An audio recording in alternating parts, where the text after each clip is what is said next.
Muy buenas tardes, qué gusto, bienvenidos a nuestro programa Encuentros del Banco Central del Ecuador. El día de hoy vamos a realizar el 17º encuentro digital de nuestra institución. El día de hoy es jueves 24 de septiembre y nos acompaña el señor Daniel Montalvo para tratar el tema de economía y comunicación, los dilemas y certezas. Un saludo cariñoso, Daniel, ¿cómo estás? Muy buenas tardes. Ay, muy buenas tardes, Fernando. Qué gusto. Muchísimas gracias por la invitación.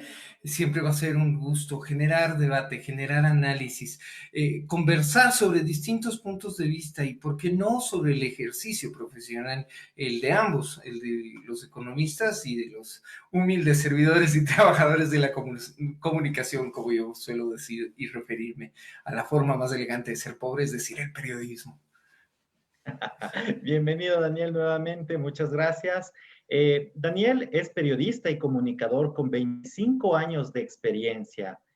Tiene una licenciatura en comunicación social por la Universidad Central del Ecuador y tiene un Master Coach por Adamanti System.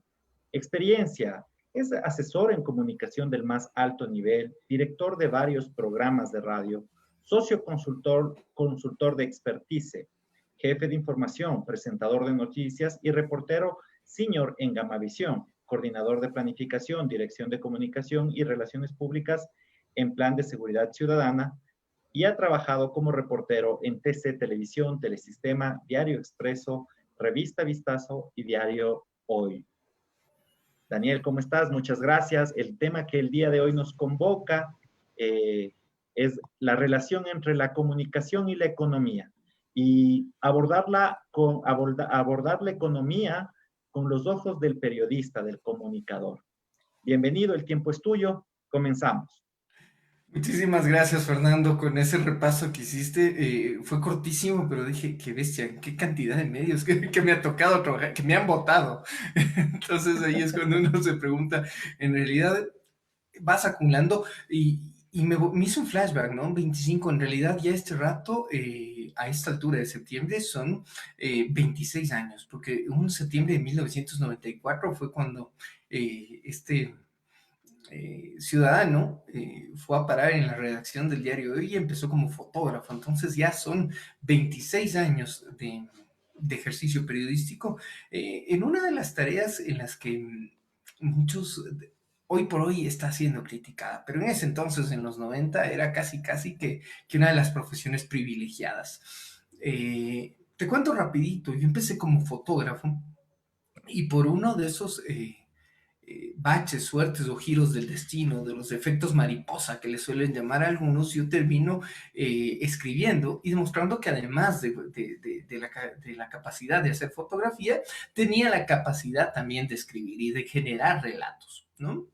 Con esos dos talentos, se puede decir, con esos dos dones o gifts, como lo llaman los estadounidenses, tú empiezas a incursionar en distintas áreas. Y una de las áreas que después del conflicto del CENEPA me toca incursionar con muchísimo miedo, porque cachas que se prepararon 3 días mis compañeros para darme la noticia de que había sido transferido a la sección de economía, a las páginas salmón en ese entonces del diario Hoy, y precisamente cuando se migraba a esas páginas salmón, cuando se generaba todo el proyecto de contar los temas y las noticias económicas desde otra perspectiva. Entonces, por qué te digo que con miedo y por qué 3 días de preparación? Porque el periodismo económico es sin duda un reto profesional, sí, pero también es casi que condenarte a que solo te lean una pequeña parte, un pequeño segmento de los lectores de los medios de comunicación,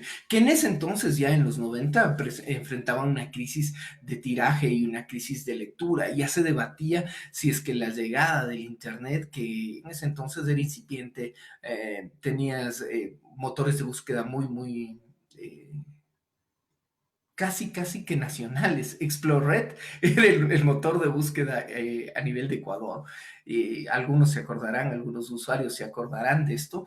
Y, Y en ese contexto ya se debatía qué iba a pasar con el periodismo, porque cada vez eran menos los lectores, cada vez menos las audiencias, tanto para radio y para televisión. Todavía ni siquiera se hablaba de la incursión de redes sociales, pero ya se temía la desaparición del papel. Entonces, cuando todo el mundo estaba hablando de la desaparición del papel, Diario Hoy en ese entonces, dirigido por Jaime Matida Anderson, empieza una apuesta, y es generar más lectores para sus páginas económicas. Y es una apuesta que en realidad ustedes se van a dar cuenta, y quienes les guste hacer un poquito de historia, va casi de la mano con un rediseño del diario El Comercio. El principal competidor, el cuco, el uno del otro, además de dueños que son primos, eh, tenías esa competencia, ¿no? Vamos a empezar las páginas, dinero se llamaba la sección económica del diario Hoy, y El Comercio cambia de economía a negocios. Y con un rediseño también importante. Ellos no fueron tan agresivos de cambiar el color de las páginas, pero sí en cambio introdujeron color. Y tú me dirás, ¿por qué me está hablando del diseño de un diario? ¿Y por qué les estoy cantando a todas las personas que ya nos están siguiendo en esta transmisión? Gracias además por tomarse el tiempo de seguirle a este humilde contador de historias y al señor Fernando Jurado, toda una eminencia de la economía, pero es porque en realidad se necesitaba llamar la atención. Y claro, por ejemplo, la Crónica Roja, para llamar la atención, te pone ¡pah! La chica del lunes. O los 32 puñaladas en la espalda. Este es el lugar común. Para bromear del periodismo, el lugar común, el más fácil es ese de 32 puñaladas en la espalda, y se investiga un posible suicidio.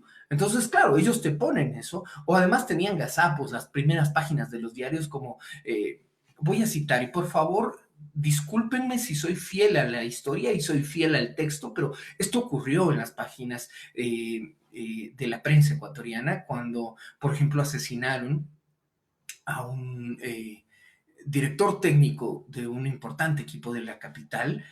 Un diario tituló, voy a permitirme dar el apellido de esta persona, víctima de la delincuencia en ese entonces: Morales, coma, no va más. Claro, como que habría sido suspendido, como que le cerraron el contrato, pero no, lo que estaban relatando es que esta persona había sido asesinada. Entonces, con esas cosas ya la prensa le bastaba y le sobraba para llamar la atención, así sea incluso por hacer el ridículo o por hacer mal su trabajo, ¿no? Entonces, cuando tú estás en la sección en la que nadie que no sea un economista, una persona interesada en la banca o un ejecutivo que está en un nivel directivo, lee y abre. La apuesta era súper difícil. Entonces, como que dijeron, este muchacho, ¿cuánto tiene? 21 años. Entonces, véngase. 20 años. Véngase. Él es, a los 20 años, o eres bien valiente o eres bien burro para saber a lo que no saber a lo que te metes, ¿no? Yo sí quiero creer en la valentía de el reto de contar distinto la cuestión económica. Entonces se diseñó una sección con una página central doble. Es decir, tenías 4 carillas. Eso es la estructura de un diario en papel. Ahora difícil entenderlo cuando la mayoría de lectores llegan a través de las versiones web, pero le cambiaste el color y además le ponías medio centímetro por fuera del margen. Entonces tú veías el tabloide del diario y tenía un margen salmón, color salmón, que te permitía hacer como un extraíble en las páginas. Y la sección dinero tenía sus propios titulares, su propia primera plana, que era un tema generalmente de coyuntura económica, y hay que entender que en las secciones económicas, y estoy haciendo mi primera aproximación, ya voy a empezar a compartirles la presentación, pero esta primera aproximación te llevaba a que en la sección económica de un medio de comunicación serio como el diario Hoy, se metía todo. Se metía macroeconomía, se metía finanzas, se metía microeconomía, se metía historias de éxito y se metía información sobre commodities, tasas, indicadores. Por ejemplo, antes era raro encontrarse todos los días un seguimiento de un indicador que hoy por hoy ya es más común, el llamado riesgo país, por ejemplo, o la tasa LIBOR, ¿no? O las activas y pasivas del Banco Central. Y establecerlas en un diseño, la gente decía, ¿para qué? ¿A la gente qué le importa? ¿Qué sabe? Y ese era nuestro reto. Que las personas precisamente empiecen a interesarse, porque más allá de que los ejecutivos de la banca, los economistas y analistas, en ese entonces un emergente Cordes o el Observatorio de la Política Social y Económica que dirigía Alberto Acosta. Entonces, estas pequeñas ONGs que empezaban a hacer opinión también en el tema económico eran los únicos que te leían y ellos te decían, ¿para qué? Porque era importante generar estos debates y era importante plantearse la necesidad de contar la noticia, la cosa económica, al menos desde otro esfuerzo. Yo no voy a hablar de casos de éxito, porque si ya se habría tenido éxito hoy por hoy, tendrías en el nivel de la discusión o del diálogo social, tendrías muy presente el tema económico. Y aquí hay que entender que el uso del tema económico muchas veces es una parte interesada en ciertos discursos políticos y ahí también tienes otro daño, porque si bien es importante lograr que cada vez más personas se sumen a este diálogo de la cosa económica, no me refiero a que sepan y puedan concluir, pero sí entender cuál es la propuesta y cuál es la coyuntura y qué es lo que está pasando y le empiecen a dar seguimiento, también hay que entender que tratar de simplificar los casos, o peor, caer en el error de todo, hacer a través de analogías, explicar la cosa económica, también busca hacer o generar debates que parten de verdades a medias y eso es muy, muy peligroso. Entonces, con esa propuesta quiero empezar a compartir o con ese acercamiento quiero empezar una pequeña presentación que el Fernando no me quería probar porque tiene 65 láminas. No, mentira, no son tantas, pero sí son bastantes. En la que yo quiero compartir con ustedes mi experiencia en estos, lo que he ido o lo que he tratado de generar como un conocimiento en estos Y 26 años de periodismo. Quiero primero confirmar, ya tengo la posibilidad de compartir, sí, ya tengo la posibilidad de compartir, aquí está, y ustedes la van a ver, pero este es digamos, el bruto. Vamos ya con el producto terminado. Economía y comunicación, dilemas y certezas. Habrá quien nos diga, oigan, hay más certezas porque la economía es una ciencia dura, ¿no? Es una ciencia, los números y en el tema del manejo de la información son muy rigurosos, pero habrá también quienes creemos que también hay más dilemas, es decir, más cuestionantes que certezas. Y en eso, y por eso quiero arrancar, ¿no? La cosa económica tiene este tipo de realidades, y yo quiero citar a Ángela Arrese, perdón, es un tratadista. Él precisamente ha escrito muchísimo sobre esta relación entre la necesidad de contar la cosa económica y cómo resulta a veces también la apropiación de un discurso y de una información por parte de las élites. Arrese suele decir que la economía es la única ciencia en la que dos científicos pueden ganar el premio Nobel diciendo exactamente lo contrario. Y aquí tenemos un icono con el que yo he buscado darle forma a esa o darle gráfica a esa afirmación, ¿no? Tenemos alguien, la persona vestida de negro, un economista que parado o desde donde él ve el objeto que está en el piso es un 9. Y la persona que está en la parte inferior y que usa terno blanco y corbata negra, parado desde donde él está, es un 6. Y los dos tienen razón. Y eso suele ocurrir generalmente cuando se trata de información económica. Porque ese es el siguiente punto que yo les quiero plantear y les quiero preguntar. ¿Estamos frente a los economistas? ¿Están frente a una ciencia social, una ciencia exacta o una ciencia natural? ¿Qué dice actualmente la academia? Pues desde lo epistemológico, esto es una cuestión a resolver, ¿no? Pero al hablar de economía, hablamos ya en lo académico de una ciencia social.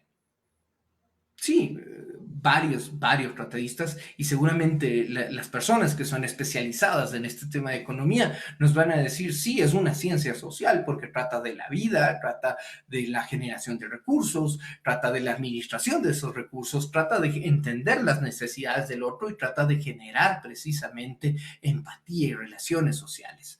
Y perfecto. Desde ahí y puesto así, tienen muchísimo de razón, tienen muchísimo de verdad. Es una ciencia social, pero es una ciencia social que ha desarrollado una sólida base en principios metodológicos y científicos.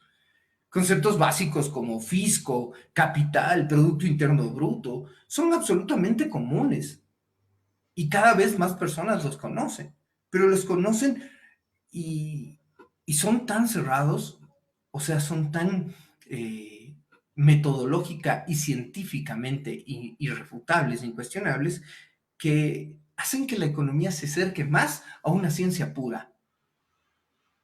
Y las ciencias puras, aunque haya quienes puedan sostener que este es un camino a la claridad, para muchos es el más grande pretexto para la oscuridad.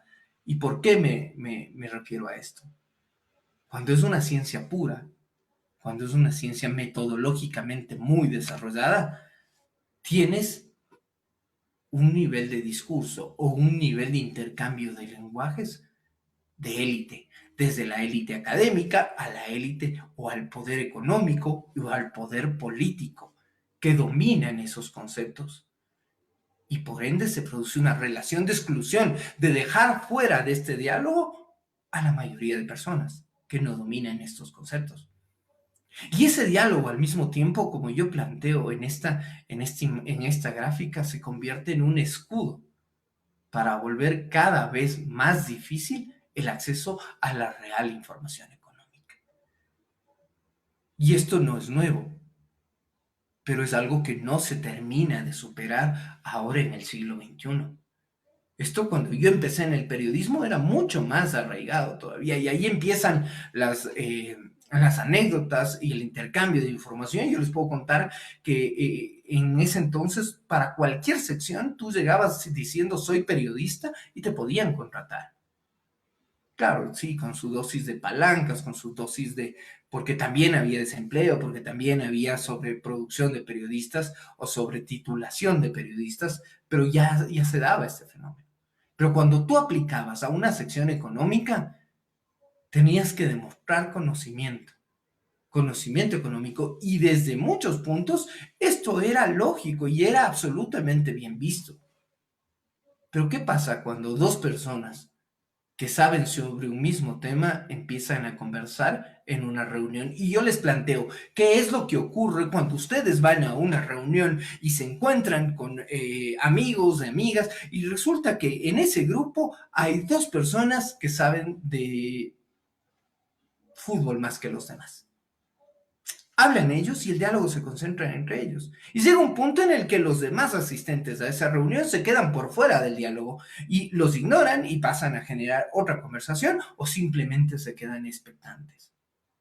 Y esto no solo pasa con el fútbol, pasa con los vehículos, pasa con la música, si es que hay dos personas que les gustan de determinado género musical y se empiezan a compartir esta información que tienen, los demás se pueden quedar por fuera. Pues esto es lo que socialmente pasa con la información económica en los medios de comunicación y en el debate social en general. Se quedan por fuera la mayoría de personas porque no saben, no les interesa, y además quienes proponen el diálogo utilizan una narrativa que es solo para élite, que podría decirse es solo para iniciados. Y al ser así,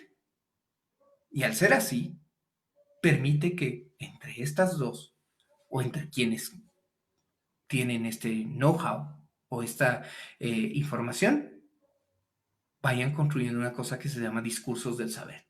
Entonces, sí, es que mi amigo fulano de tal, mi amigo Fernando Jurado, él sabe de carros. Entonces, cuando yo voy a hacerle algo a mi carro, necesita, o el mecánico me dice que tengo que hacerle una reparación importante al vehículo, y necesito yo asesorarme, voy donde mi amigo Fernando Jurado, que él sabe de carros.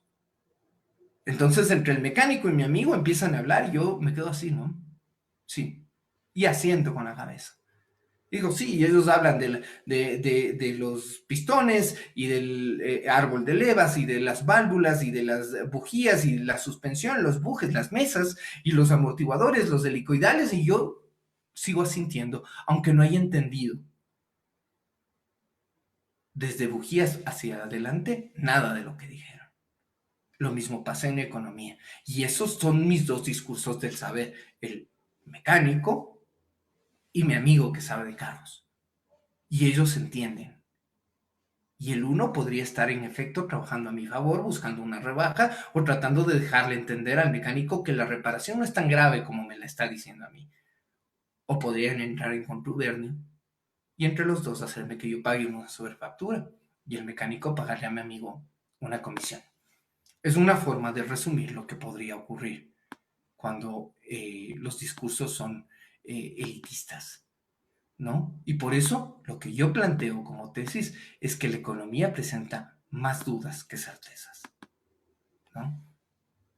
Cuando te preguntan sobre la cuestión económica, tú eres como el icono de la lámina. Te quedas con más interrogantes. Si es que no eres un iniciado, si no eres una persona que domina los temas económicos, te quedas con más. Y lo que sea que te plantee el analista, el ministro, el gerente, el líder empresarial, como tú no tienes el conocimiento para cuestionarlo, o lo aceptas, o peor aún, y más grave, lo ignoras.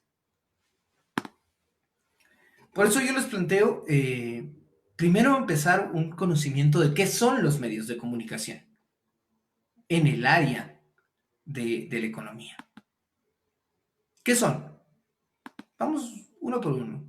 Y hay que desmitificar esto porque visto desde una posición ideológica, que los medios de comunicación sean empresas con fines de lucro puede ser utilizado como una forma de detracción, pero es real y no es ningún pecado. No es ningún pecado, los medios son empresas con fines de lucro.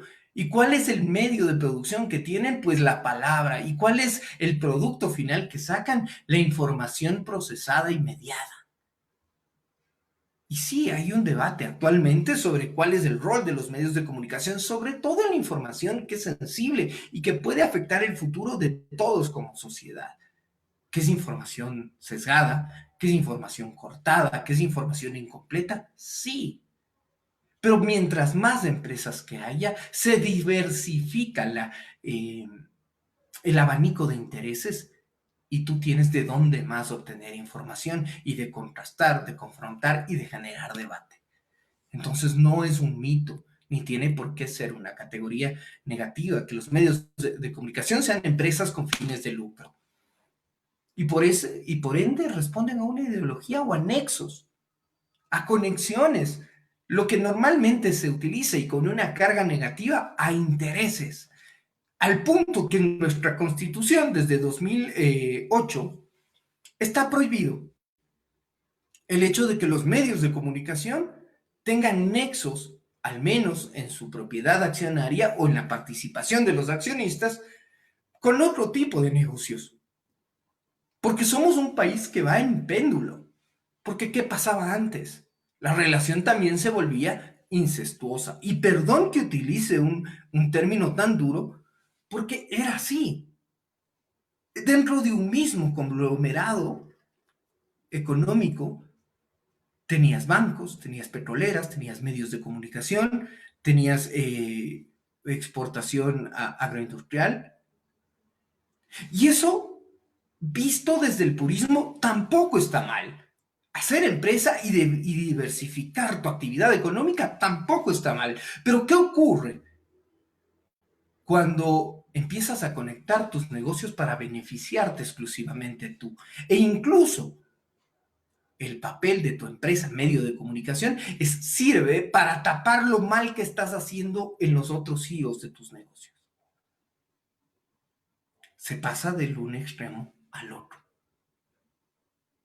y después de la crisis que Ecuador enfrentó en 1999, con un altísimo involucramiento mediático en la crisis financiera, era casi que natural, una consecuencia lógica, lo que pasó 10 años después, en 2008, que se prohibiera que los medios de comunicación y los propietarios de un banco sean la misma persona. Y ustedes podemos empezar luego en la ronda de preguntas para saber y me sabrán decir, no, es que eso no se ha cumplido. Y peor aún, porque también luego se pasó al otro extremo de que no sean conglomerados privados, sino que sean conglomerados públicos, en los que también se concentra la información. Y después, al punto que pasamos hace 4 años, en el que los medios de comunicación también están jugando un papel absolutamente observable. Yo no voy a poner la categoría de bueno o malo, pero que genera debate es real. Hay quienes hablan de un blindaje mediático hacia el actual gobierno, pues, y tienen la probabilidad de sostener esa afirmación desde la academia, es real. Pero también quienes observan y dicen que siempre será mejor, que al menos existe el equilibrio de alguien que te puede retirar su apoyo. ¿Qué pasa cuando tú eres el jefe de la política, de la economía y también de la comunicación? Puedes generar un sistema absolutista. ¿Qué más sabemos sobre los medios de comunicación? Que son sustentados por la publicidad de grupos económicos, de eso viven. Regresamos al primer punto, son empresas con fines de lucro. Y son sustentados por publicidad de grupos económicos, es real. Y si ustedes se fijan no voy a personalizar ni voy a empezar a despotricar sobre la profesión que yo amo y sobre las empresas en las que yo ejerzo esa profesión, pero es real. Se sustentan así. Y si no, ¿cómo? Con subsidios estatales. Ese es uno de los grandes debates que se generó y que nunca se terminó, por ejemplo, en cuanto a la existencia de medios públicos, ahora ya en liquidación en Ecuador, porque nunca llegaron a tener una sustentabilidad. Y si ustedes revisan la historia y los casos de éxito en cuanto a los medios de comunicación, ¿quién no dice la BBC es un medio exitoso? ¿Quién no gusta, al menos, de buena parte de la programación de televisión española? Y regresando a América Latina, seguramente Televisión Nacional de Chile es un buen ejemplo para estudiar. Pero, sin embargo, ninguna de esas empresas, todas públicas, es autosustentable. Todas trabajan de una u otra forma, incluso veladamente con subsidios. Entonces, los medios adquieren necesariamente un papel político. Y esto no es de ninguna manera una posición militante. Creo que es importante que en el Ecuador dejemos de hablar de objetividad y de pedir objetividad a los medios de comunicación, porque lo que tiene que existir es una honestidad intelectual u honestidad ideológica. Y me van a decir, pero íbamos a hablar de economía y medios de comunicación. Sí, ya vamos a llegar a eso, porque resulta que la sección menos leída o el espacio menos visto o menos escuchado es el económico, pero es en el que más se construyen decisiones de política pública, decisiones de grandes corporaciones empresariales. Y ahí es donde precisamente tendríamos que centrar nuestra atención. ¿Por qué? Porque los medios tienen poder.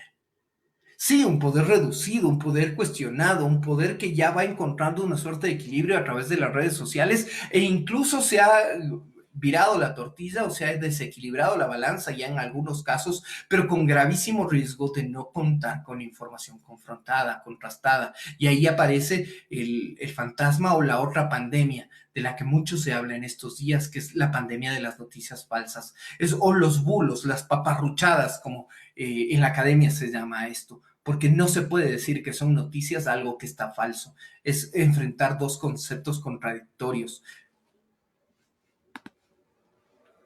que analizan cuestionamientos de todo tipo. Los medios de comunicación al tener todas las condiciones que estoy relatando en esta presentación o todas estas características, no son puros, no son completamente independientes y eso es algo que tenemos que tener conciencia. Y mientras más conciencia la tengamos, más vamos a poder procesar mejor la información que nos plantean. En el siguiente espacio de esto yo quiero plantearles cuáles son las clases de medios de comunicación. Y ahora que nos digan los buenos y los malos, los que me gustan y los que no me gustan.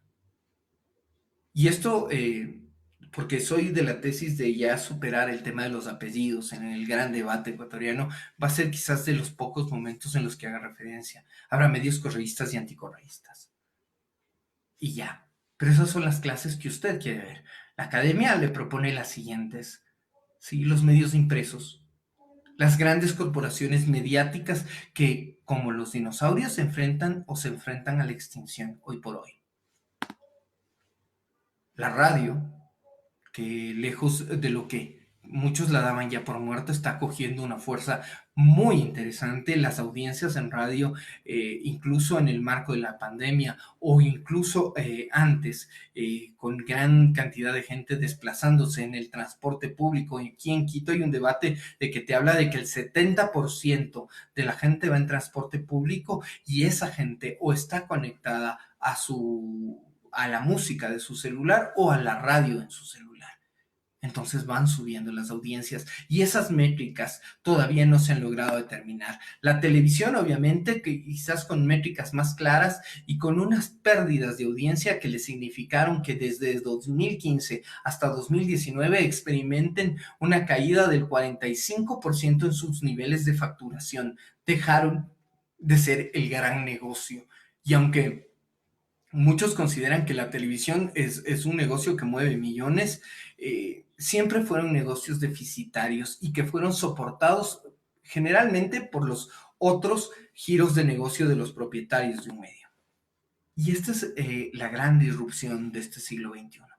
Las redes sociales y el Internet le están planteando una capacidad de contar las cosas diferentemente o de diferentes perspectivas a los, ya no son ni siquiera audiencias, sino son interlocutores, porque adquirieron voz. Y habrá quienes sean críticos de la voz que adquirieron, de la capacidad de reproducir contenidos sin sentido o contenidos huecos o información falsa, pero ya son interlocutores, ya no son audiencias. Y eso nos obliga a replantearnos quiénes son los periodistas que cubren, por ejemplo, noticias económicas. ¿Qué es el periodista?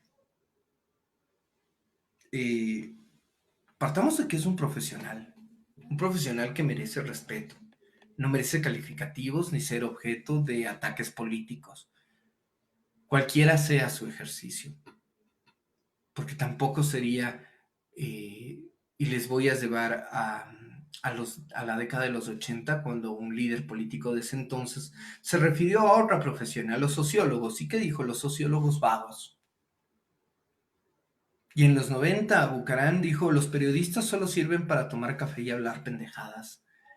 Y luego ya sabemos lo que pasó en la década anterior, cuando la prensa fue fuertemente señalada, no gratuitamente, porque es absurdo y un exceso de romanticismo creer que la prensa fue inocentemente atacada por el poder político. La idea era desnudar el papel político de la prensa y de estos profesionales que, insisto, se merecen respeto. Siempre, como les decía, el periodista siempre es periodista. No es que es mi amigo y yo lo voy a llamar y el Fernando me dice, voy a llamarle al Daniel Montalvo, él es periodista y le voy a contar esto para ver cómo hacer.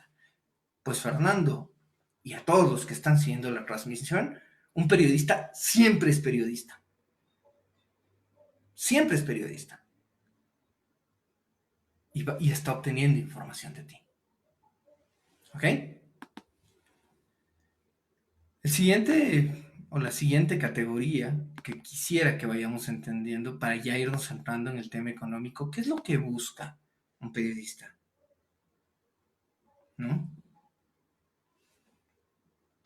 Lo primero será que le cuentes algo nuevo, que le reveles algo inédito, enfrentarse a su propia realidad como ser humano, y por eso escogí esta iconografía para esta lámina. ¿Qué busca un periodista? Responder sus propias cuestionantes, y por eso la imagen que sale del espejo le cuestiona a quien sostiene ese espejo, pese a ser él mismo. Es lo que busca un periodista. Mostrar un ángulo desconocido, por ejemplo, de una institución o de un personaje. Y no siempre un ángulo bueno. Un ángulo desconocido no siempre es un ángulo bueno. Todas las crónicas que te han contado el señor Salcedo Bonilla en los últimos meses te dan cuenta de que ese es un trabajo. Sí, que es un trabajo teledirigido, que es un trabajo muchas veces de sicariato, como alguien se atrevió a calificarlos. Sí. ¿Y qué es lo que pasa ya cuando nos referimos a coyunturas económicas? Es que el periodista se ve enfrentado a una realidad que conoce con un criterio, conoce con una posición ideológica o con una posición académica sobre determinada materia económica, o desconoce por completo. Y aquí viene la parte en la que nuevamente les quiero comentar qué pasa en las redacciones de los periódicos, por ejemplo. Los periódicos tienen secciones económicas, como ya les contaba, con periodistas con un alto grado de especialización, o incluso economistas ejerciendo el periodismo. Entonces ellos recogen una información que pueden procesarla, pero en el mismo nivel del discurso del emisor. Es decir, con los mismos términos, con la misma complejidad y con la misma oscuridad que se plantean desde un técnico. ¿Qué pasa en los demás medios? No existe una especialización. El papel de una de las cadenas televisivas aquí de formar un periodista puntual para temas económicos es absolutamente plausible. Pero de nada sirve si este profesional no hace un esfuerzo por aterrizar esa información y no hablar el mismo nivel de los economistas técnicos, de los analistas, de los ministros, de los gerentes de banca pública. Si no se hace ese esfuerzo real, no sirve de nada. Y cuando lo trasladas a la radio, tienes iniciativas absolutamente puntuales, o en la misma televisión. Y vamos a citar, cuando preparábamos esta charla, Fernando me decía, ¿recuerdas a Vicente Albornoz, que trabajaba, tenía un espacio en Teleamazonas? Es mucho más antiguo. Ese espacio lo hacía antes Pablo Lucio Paredes, por ejemplo.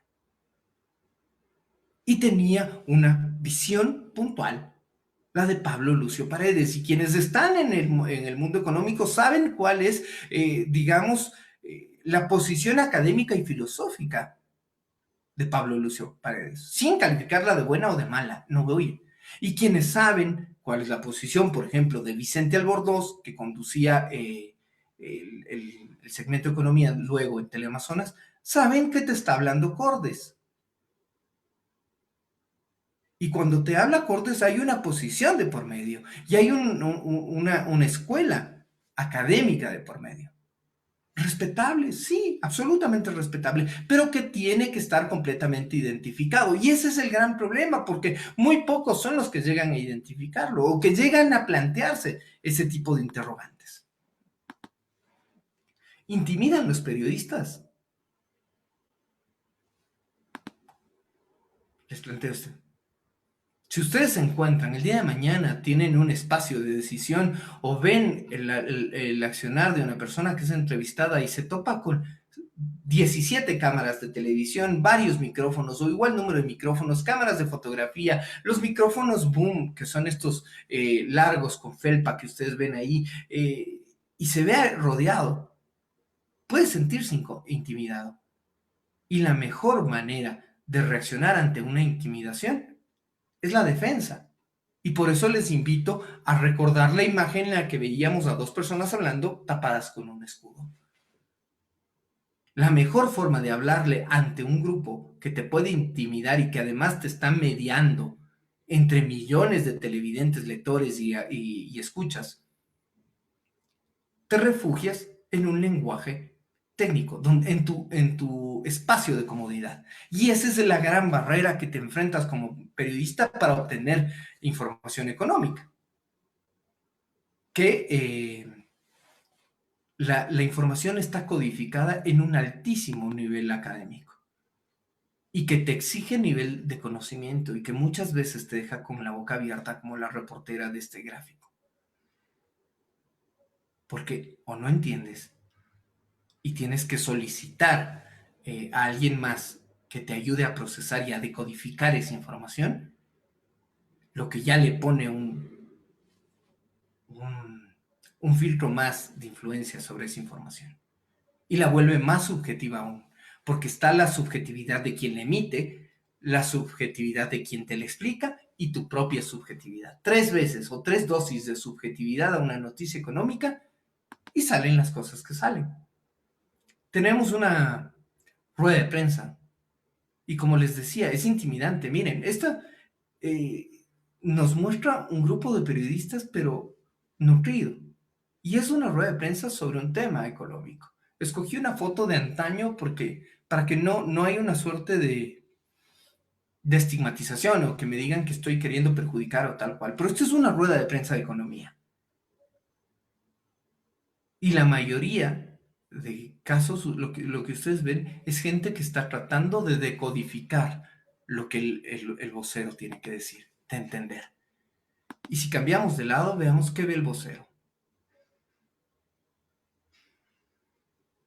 Es intimidante. Y normalmente ocurre entonces que los mensajes y las noticias económicas se mantienen en un alto nivel de codificación. Lo mismo ocurre en los sets de televisión, cuando el entrevistador quiere ser más economista incluso que el propio vocero o que la persona que sabe y que conoce específicamente de estos temas. Fer, creo que ya me estaba pasando un poquito, pero me parece importante ir desarrollando, integrando ya un diálogo sobre esta primera tesis que he esbozado en estos 40 minutos. Muchas gracias, Daniel. Muy acertadas las reflexiones que has hecho en torno a esta relación de lo comunicacional con la economía y este encuentro de estas dos áreas del saber, de estas dos profesiones, en un punto en el que es generar noticia, generar opinión, generar reportajes, sea en prensa escrita, en prensa radial o en prensa televisiva. Me hacías recordar cuál es el papel de los medios de comunicación en nuestra vida, ¿no? Por ejemplo, me recuerdo que en la mañana, cuando uno desayunaba antes de irse a la escuela o al colegio, normalmente sintonizaba, se sintonizaba en el hogar, en la casa, sea un medio de comunicación televisivo, y veías las noticias. Claro, di nomás, le veías al Jorge Ortiz. O también le escuchabas a radio, y era muy común escuchar la radio en Quito, especialmente Radio Tarqui, ¿no? Era todo un recuento de las noticias. E incluso también en Radio Centro en la 97.7 de Al Quito. Pancho Herrera. Sí, y también en el horario de 5 a 6 de la mañana hacían la retransmisión de Radio Caracol o de RCN de Colombia. Y ellos tenían un muy buen repertorio de revisión de noticias internacionales, por ejemplo. Entonces, tenías una vinculación, al menos mi vinculación muy personal con los medios de comunicación, es de estar informado desde primeras horas de la mañana, y esa es una tradición, ¿no? Y permanentemente quizás la radio más que la televisión me ha acompañado en el crecimiento, ¿no? Como persona, como profesional. Y posteriormente, ya quizás en la adolescencia, en el colegio, en la universidad, ya me relacioné con la prensa escrita, ¿no? Quizás lo que primero leemos los jóvenes, quizás era el periódico de las tardes del comercio, Últimas Noticias, de ahí ibas revisando, que era como una breve reseña del día, una breve reseña de la noticia. Y ahora hay unas versiones en las que ahora te regalan, entonces se vuelven mucho más accesibles, ¿no? Pero ahí tú te llegas a cuestionar ese acercamiento con la información que además te llega gratis. ¿Mm? correcto. Y también después ya fue con Diario El Hoy en la sección, como tú dices, en la color salmón, Página en Salmón. esta color de páginas, en la página color salmón. Y también con Diario El Comercio. Y también con algunas revistas que no recuerdo exactamente los años, pero los insertos de Diario El Comercio, por ejemplo, Líderes, aproximadamente tendrá pasadas las 2 décadas, aproximadamente 20 o un poco más de años. Sí, Pero era, es de un poco antes del cambio de siglo, del año sí, 2000. por ejemplo, viste cómo la erupción de estas otras formas de comunicar temas de negocio, temas de marketing, temas de emprendimiento, que no necesariamente eran económicos, sino que se complementaban a temas económicos de coyuntura, nacionales e internacionales. Y era la familiaridad con todos estos medios de comunicación, ¿no? O sea, de estas formas. Y me has hecho recordar mucho el contenido o cómo uno fue creciendo de la mano también con los medios de comunicación en el día a día. Una gran reflexión, me has hecho tener bonitos recuerdos con respecto a ese relacionamiento con los medios. ¿Cómo Eh, creciste con los medios de comunicación? Y ahí yo quisiera solo insertarte dos recuerdos más. Hablábamos, y en la preparación de esta conversación, con Fernando me decía, pero ¿hay casos de éxito? Yo le decía, te voy a citar. Espérate en la charla te voy a recordar. Yo les invito, por ejemplo, si hay algún éxito, las páginas de Diario Hoy, la sección Salmón tuvo un cierto éxito al lograr o subir a ese peldaño de noticias económicas la realidad empresarial. La utilización o la obtención de determinados trámites, relatarte la manera de crónica o dentro de cualquiera de los géneros periodísticos. Pero quizás el mejor ejemplo a citar es el de América Economía, una revista que es una franquicia chileno-americana, o sea, tomada de una revista estadounidense, replicada en Chile, que luego se transformó en una franquicia para toda América Latina, y en la que, por ejemplo, te hablaban más de empresa que de macroeconomía.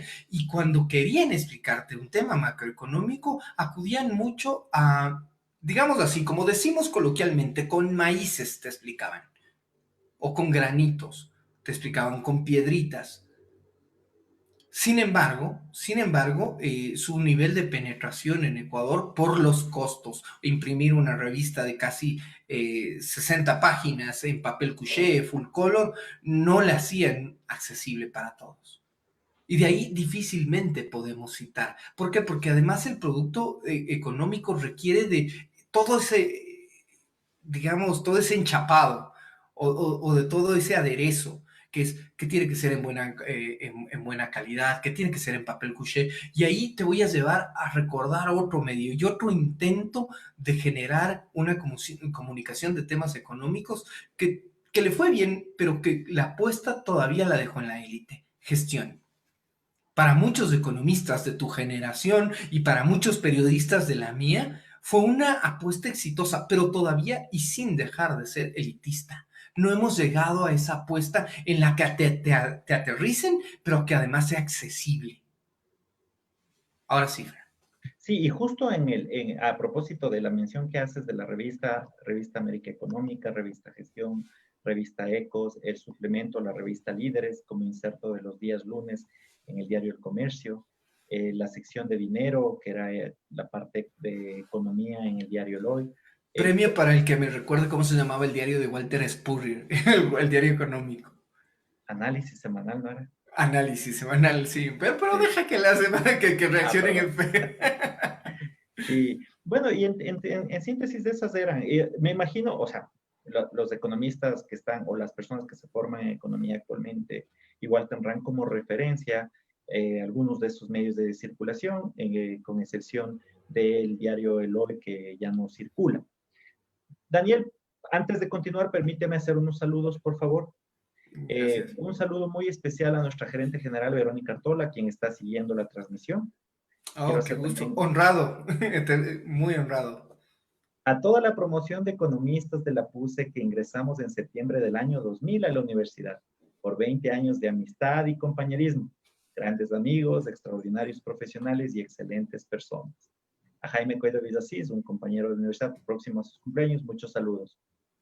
A Ruth Carrasco, a Francisca Escandón, a Jorge Márquez, Janet Villavicencio, Limbo Sam, Martín Acosta, Andrea Villa, José Torres Herrera, Irma Mosquera, Luis Sánchez, Joana Rodríguez, Daniela Mancero, Carlos Armijos, Norma Jiménez, Astrid Armijos, Julián Ortiz, Cristian Zurita, Alex Carrasco, Elba Cepeda, Gaby Flores, Daniela Mancheno, Luis Galárraga, Gabriela Cruz, Estefanía Espinosa, Lupita Armijos, Salomé Velasco, Byron Delgado, Andrés Zambrano, Luis Díaz, Karina Chacón, Fernando Benavides, Andrea Montalvo, Cecilia Correa, Dayana Acosta, Berito Pinto, Andrés Padilla, Mauricio Caiza. A todos muchas gracias, compartan este video, recuerden que todos nuestros programas podrán verlos en diferido en nuestro canal de YouTube a través de la búsqueda #EncuentrosSE. Y vamos, Daniel, listo para las preguntas. A ver, vamos, estaba justo tratando de ver la visualización y de ver algunas de las preguntas que nos hacían. Entonces, Sí, mira, acá.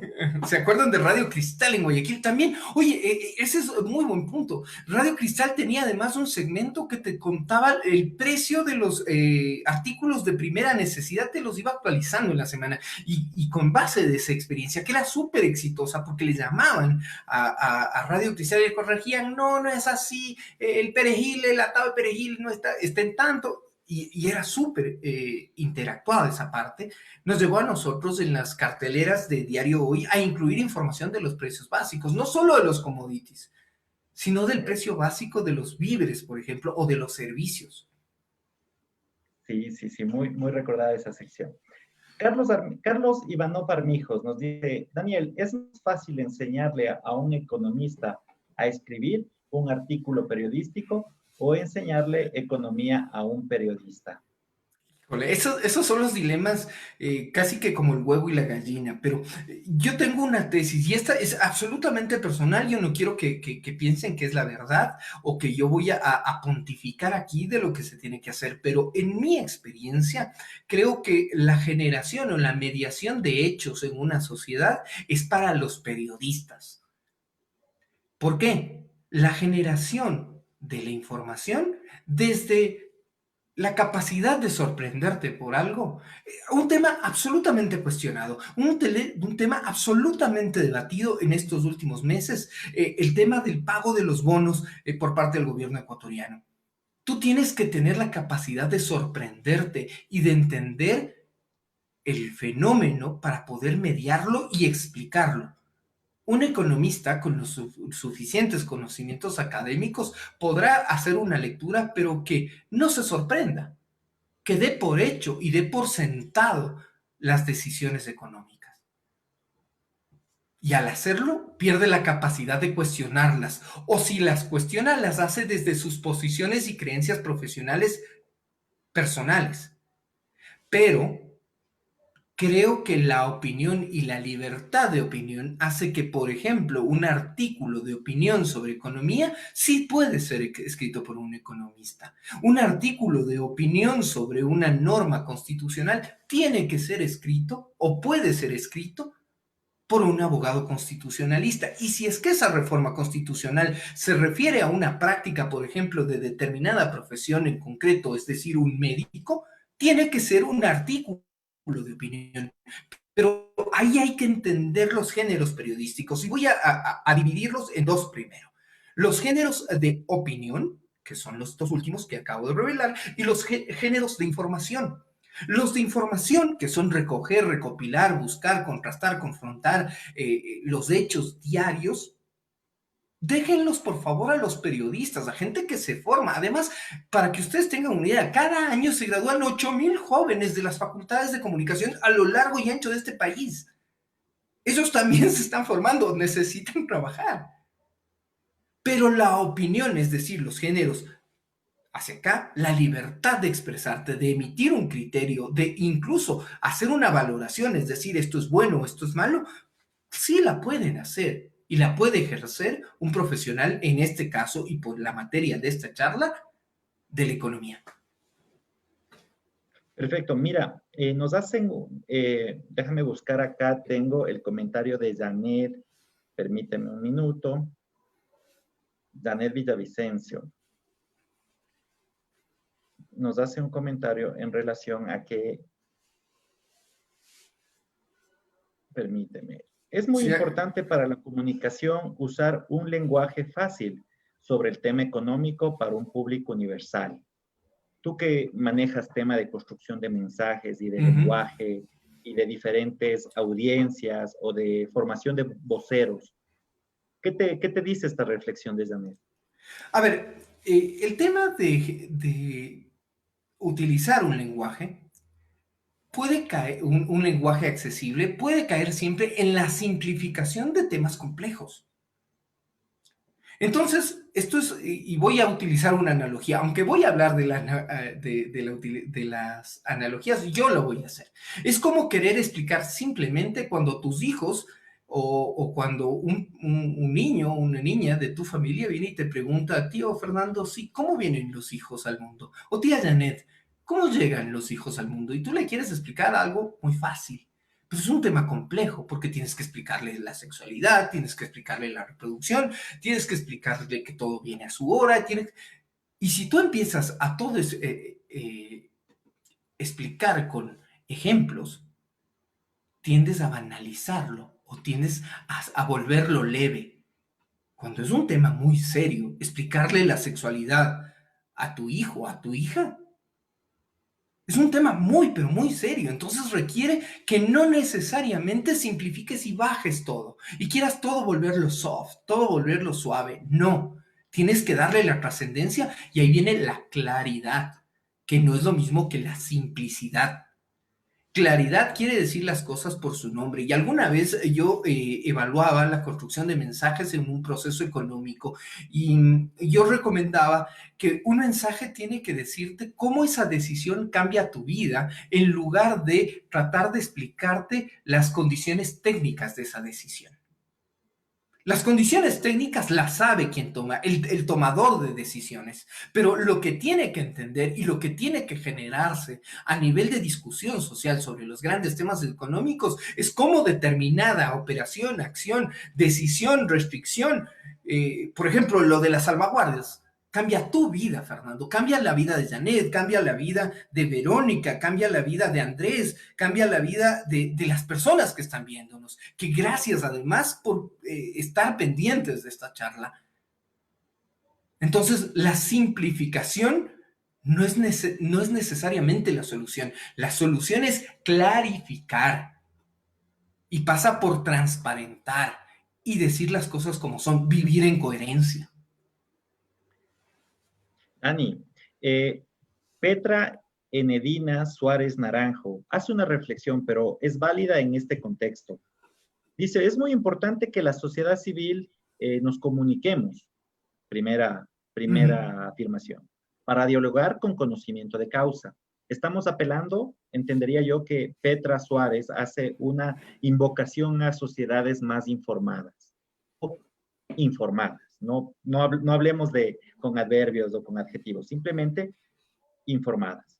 ¿Qué implica eso? ¿Qué proceso, qué beneficios puede provocar o generar que una sociedad sea o esté más informada? A ver, insisto, nunca hay que pensar en los extremos, porque una sociedad hiperinformada es la que tenemos ahora.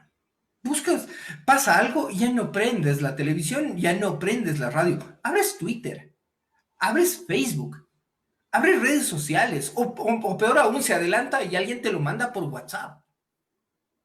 Y eso lleva a que ocurran las sociedades hiperinformadas, caigan en chascos como el del último fin de semana. Con un Carlos Vero, una Pati Terán, un Mario Canesa, replicando una imagen trucada de la Torre Eiffel con los colores amarillo, azul y rojo y diciendo que ese evento había ocurrido en homenaje a Richard Carapaz. El acceso a la información. Pero eso también hay un montón de gente informada que les dijo, hey, señores, periodistas, sí, no es así.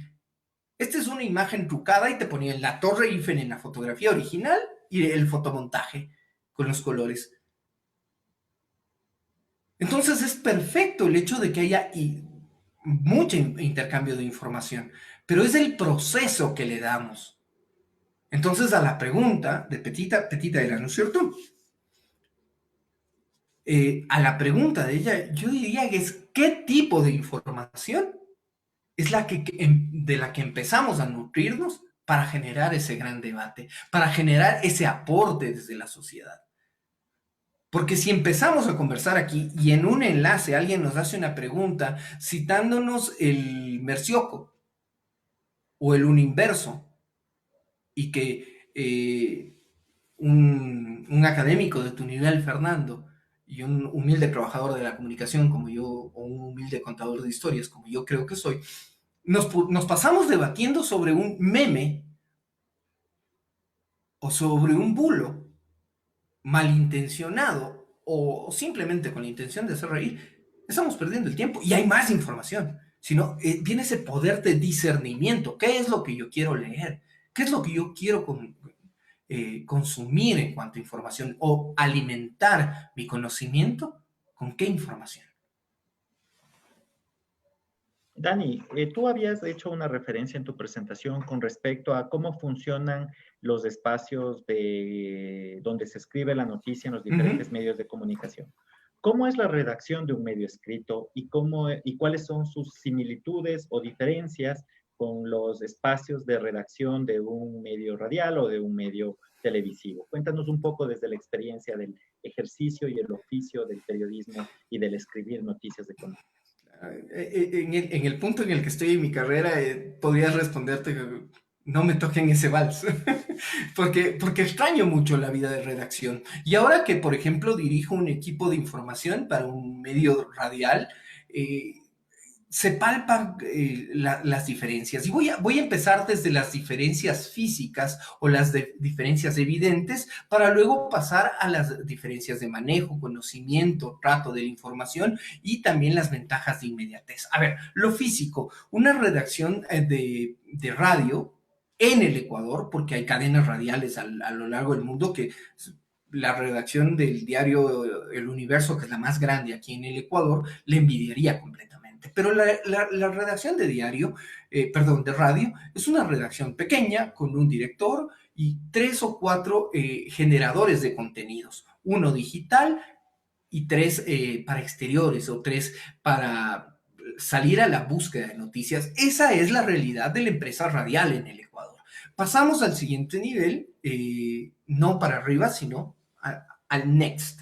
La redacción de un canal de televisión depende del tamaño, pero básicamente hasta antes de la crisis, la redacción de una estación de televisión nacional, le hace lo que era Gamavisión, Teleamazonas, TVC, Ecuavisa, TC, y quizás sí, en el mismo nivel todavía, Canal 1 se componía de entre 10 y 12 periodistas, 10 y 12 camarógrafos, 10 y 12 cámaras, micrófonos, o sea, tienes que armar un equipo de cobertura para cada buscador de información, para cada unidad de búsqueda de información. Versus en la radio tienes menos gente, pero que trabaja individualmente. En la televisión tienes un poco más de gente, pero que además tiene que coordinarse con otro operador, con otro periodista, el videógrafo, el camarógrafo, que también es un periodista.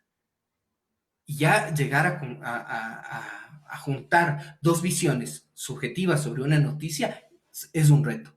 Y tienes el siguiente nivel, que es la redacción de un medio impreso. Y voy a cambiar el impreso por escrito, porque ahora la mayoría de diálogo para los antes llamados medios impresos son sus versiones electrónicas, El Comercio, El Universo, Vistazo, La Hora.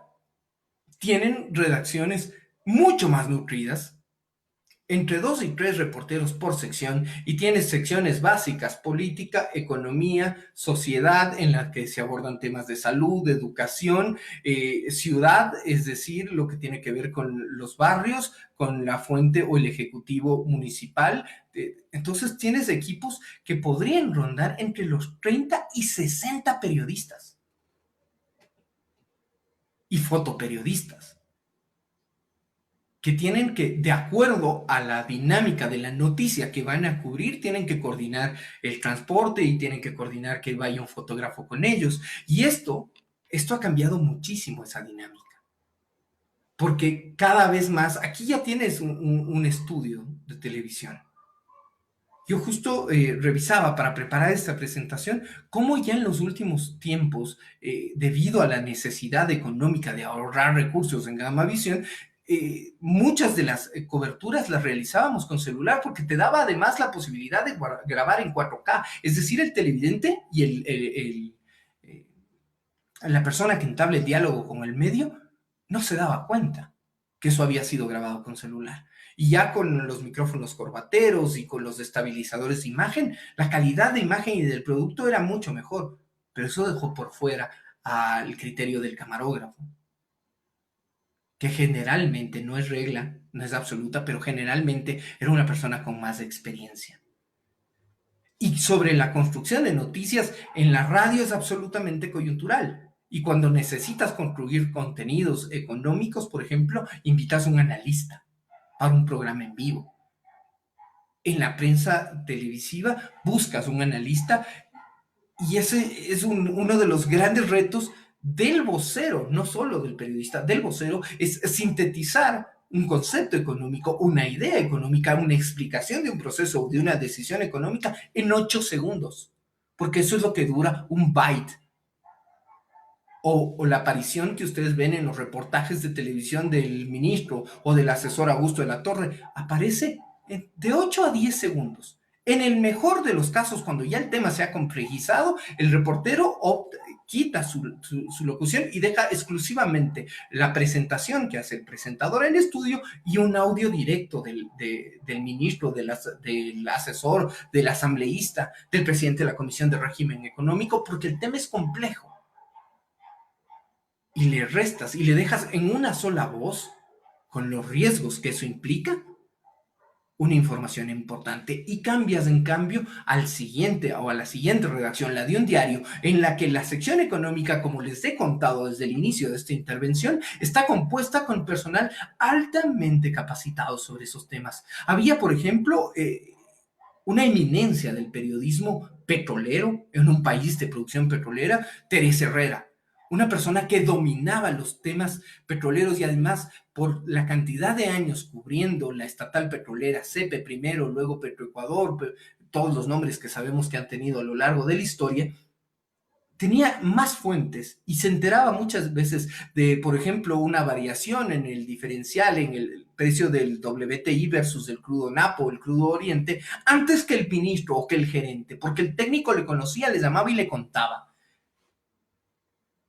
Y el ministro se enteraba por la llamada de la reportera de Diario Hoy primero y de Expreso luego, se enteraba de la variación. Entonces llegabas a tener ese nivel de conocimiento del tema económico, pero que también tiene o significa una desventaja, porque mientras más sabes de economía, menos eres capaz de explicarle al resto, a los que no saben. Pero, Perfecto, Dani. Verónica Valencia nos hace una pregunta y nos consulta. En tu opinión, Daniel, ¿cuál es la delgada línea que separa entre la comunicación y el periodismo, entre el comunicador y el periodista? ¿Cuál es la similitud y las diferencias a la vez? a ver, voy a utilizar esos trucos de rueda de prensa. Por favor, ¿me puedes reformular tu pregunta para ver si es que le entendí bien? ¿Cuál es la similitud o la diferencia que existe entre el comunicador y el periodista, entre la comunicación y el periodismo? A ver, estamos hablando, primero, el periodismo es un oficio o una profesión que le ejerce un profesional calificado para. Y la comunicación es algo que todavía ni siquiera se ha definido si es que es una ciencia o el objeto de estudio de una ciencia. Y yo te digo, a ver, Fernando, a ver, Vero, que tú me haces la pregunta, te planteo, ¿qué es la comunicación? ¿Es una ciencia o es el objeto de estudio de una ciencia? Porque lo que estamos haciendo este rato, lo que estamos intercambiando información, conversando, generando un diálogo, Es algo que conocemos como comunicación. Y cuando tú entras y empiezas a conversar en un medio donde hay otras personas, y me refiero a un espacio físico donde hay otras personas, ejerces comunicación. Pero la ciencia que investiga eso y cuáles son las relaciones y el intercambio de mensajes y los interlocutores y las reacciones y las emociones, también le conocemos como comunicación. Entonces la academia todavía no se ha puesto de acuerdo en eso. Todavía no se ha puesto de acuerdo en eso. La escuela clásica dirigida por Mark Lujan en el siglo anterior, en el siglo XX, te hablaba de que la comunicación es una ciencia. Pero cuando te planteo ciencia, este rato lo que estamos haciendo es ciencia, no, es un proceso de intercambiar ideas, de intercambiar información. Entonces ya te llegas a cuestionar. Entonces son dos niveles completamente diferentes entre el periodista que ejerce la mediación de noticias versus el comunicador que investiga y estudia desde la ciencia o desde el conocimiento científico las relaciones de intercambio de información entre las personas o intercambio de códigos, porque los lenguajes de señas o el hecho de cuando yo te divido la pantalla aquí, te cuento una cosa acá, es también una forma de comunicación, es también una forma de lenguaje. Entonces hay que tener mucho cuidado porque hablan en nombre de la comunicación social. No, no, la comunicación social es otra cosa diferente al periodismo. Que sí, que el periodista estudia comunicación para entender el proceso de mediación, que es, yo conozco un hecho, lo veo desde mi individualidad, desde mi subjetividad y te lo cuento a través de un medio masivo o a través de ahora un medio digital o a través del diálogo uno a uno. Son distintos niveles y son diferentes completamente. No hay una delgada línea, como les explico, hay dos niveles completamente complementarios. El uno es parte de, pero el otro todavía no está resuelto. No está resuelto académica o epistemológicamente. Perfecto, Dani. Voy con un saludo para Carlos Villasís, en Olivos, que se recupere pronto y que recupere su buen estado de salud pronto, y a Alicia La Torre también. Puedo saludarle yo La, también al pollito. Desde aquí, salúdale, Carlitos, por te favor. mando un abrazo grande. Me habría encantado también estar contigo esta tarde conversando, porque con Carlos, que nos conocemos desde la universidad, hemos debatido esto entre cafés, entre tabacos, entre 40 universitario, ya se debatía estas cosas. La cosa económica. Y déjame decirte, es un lujo de periodista económico el Carlos, porque tiene la posibilidad de entender y es de los pocos que ha desarrollado esa capacidad de contarte la cosa económica sin simplificarla, pero clarificándola. Qué bueno, excelente. Sí, también tengo el orgullo y el privilegio de compartir la amistad con Carlos Villasís Olivos, a quien le mandamos un fuerte saludo. Eh, Dani, para cerrar, vamos Uh-huh. cerrando el programa. Eh, ¿Cuál sería tu recomendación en torno al oficio del periodista que trabaja para un medio de comunicación, que se enfrenta a una información y que se enfrenta a un público? ¿Cómo me auto, qué debo cumplir para autorregular mi oficio cumpliendo un balance entre el derecho de una sociedad informada y el derecho de libre prensa y libre opinión? ¿Cómo mantener los balances? ¿Qué recomiendas tú? Humildemente yo no suelo extender recetas. No suelo extender recetas porque sobre todo respeto el ejercicio profesional desde la subjetividad de cada uno. Sin embargo, creo que hay algo que no podemos negar y es la capacidad de ser autocríticos. No solo para quien ejerce el periodismo, sino para quien lee productos periodísticos, para quien consume piezas periodísticas. Siempre verlas con ojo crítico. Yo no voy a pontificar de los periodistas deben hacer esto, porque realmente creo en la libertad de cada uno en su ejercicio y en su fuero íntimo.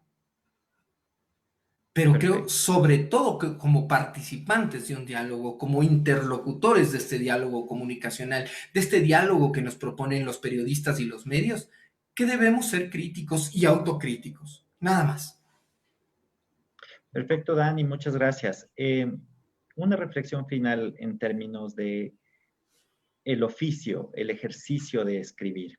Cuando conversamos inicialmente y te planteaba el tema, te decía, quiero conocer a la persona que escribe, a la persona que narra, a la persona que cuenta, a la persona que opina temas económicos. ¿Cómo ha sido tu experiencia o tu vivencia de tener a un compañero de vida llamado economía que te ha acompañado en el ejercicio profesional y en el ejercicio de tu formación de tu vida profesional? ¿Cómo ha sido esa relación? ¿Cómo le puedes calificar a este amigo que ha compartido contigo el espacio? A ver, la calificación que diría, el hermoso mundo de la economía, oscuro, sí, pero realmente hermoso, eh, es entender primero, ha sido un descubrir en 26 años que la opinión de la mayoría no es necesariamente la verdad y que a veces contar esa verdad genera incomodidades, incomodidades incluso entre las personas que van a leer tu trabajo y que te van a juzgar o te van a criticar, y que ese ejercicio de crítica y de juicio también te enriquece, también te ayuda a crecer, no porque necesariamente te moldes o te adaptes a las opiniones pero porque aprendes a conocer que no eres dueño de la verdad, aunque tengas las cifras, aunque tengas las tablas, aunque tengas la información siempre aquí y en la punta de la lengua para responderla, no eres el dueño de la verdad. Muchas gracias, Dani. Dani nos ha hecho una exposición magistral, pero con mucho componente de contar su historia, de contar cómo se ha relacionado en el ejercicio, en la práctica de su profesión con este amigo que lo llamamos de economía y del cual le dice que es oscuro, pero que es un gran amigo, compañero de Es vida. hermoso, Exacto, oscuramente un hermoso, hermoso. oscuramente hermoso. Perfecto. Muchas gracias, Daniel. Voy a proceder con el cierre del programa. Quiero agradecer a todas las autoridades del Banco Central del Ecuador que hacen posible que este espacio Encuentros BCE se transmita y se dirija semana a semana a este público que nos acompaña y del cual nos merecemos su atención por lo cual les agradecemos también. A nuestro invitado por toda su trayectoria, formación y experiencia y habernos compartido en este tiempo de este programa toda su experiencia, su visión, su riqueza de vida. A Miguel Ángel Pérez, nuestro director, a Andrea Mancero, nuestra coordinadora de programa, a Mauricio Caiza, a Rodman Jaramillo, a Carlos Armijos, a Jorge Luis Vera y a todos quienes conforman la coordinación de tecnologías de la información, que nos dan un soporte extraordinario y hacen posible que este programa se transmita. Mensajes para la audiencia. Recuerda visitar nuestra página web de la biblioteca www.biblioteca.bce.es, donde podrás encontrar un catálogo de libros especializados en materia económica y realiza tus consultas al correo electrónico biblioteca@bce.es. Recuerda, mantén tu distancia, lávate de manera frecuente las manos y usa la mascarilla, que al COVID lo vencemos con mucha disciplina de todos nosotros. Estamos pasando de la etapa del yo me quedo en casa al yo me cuido, a recuperar la actividad económica, a recuperar la actividad comercial, laboral. No obstante, tomar todas las medidas de precaución y bioseguridad para que podamos enfrentar a esta pandemia con mucha disciplina de la sociedad y cuidarnos entre todos. La próxima semana vamos a tener acá al doctor Ángel Polibio Córdoba, que nos va a hablar sobre panorama de la opinión pública año 2020-2021. Es el próximo jueves 1 de octubre a las 16 horas. Y adicionalmente les cuento, durante el mes de octubre vamos a tener al doctor Ángel Polibio Córdoba, después vamos a tener a Daniel Ortega, a Camila Hernández, que vamos a hablar de temas de financiamiento sostenible. Vamos a estar también con Freddy Araque, hablando sobre costos ABC para las empresas, para quienes mantienen un negocio y una empresa. Y también finalmente estaremos con la presencia de Miguel Ángel Ricaurte, de un banco de inversión internacional, que nos hablará sobre los panoramas de recuperación de las economías emergentes del Pacífico Sur. Entonces tendremos un gran catálogo de expositores para el mes de octubre. Acompáñennos, ustedes con su sintonía hacen posible que este programa sea cada día mejor y más grande en beneficio de ustedes y nuestro público y nuestras audiencias. Les agradecemos mucho, Daniel. Muchísimas gracias a ti, Fernando, al Banco Central por generar estos espacios de diálogo, de conversación diferentes en los que incluso se puede plantear nuevas visiones sobre el país y sobre las distintas materias que componen nuestra cotidianidad. A los que quieran quizás seguirme y compartiendo estos temas o estos debates de estas discusiones, en Twitter me encuentran como @DanielMontalvoC y todas las mañanas en Radio Latina 88.1 FM en Quito o www.radiolatinec.com para ir generando estas otras formas de entender la realidad. Muchas gracias, Daniel. Gracias, estamos acá para siempre escucharte en algún otro momento que podamos compartir contigo también. Bienvenido nuevamente y muchas gracias. Un gusto, muy buenas tardes con todos. Nos vemos el próximo jueves 1 de octubre.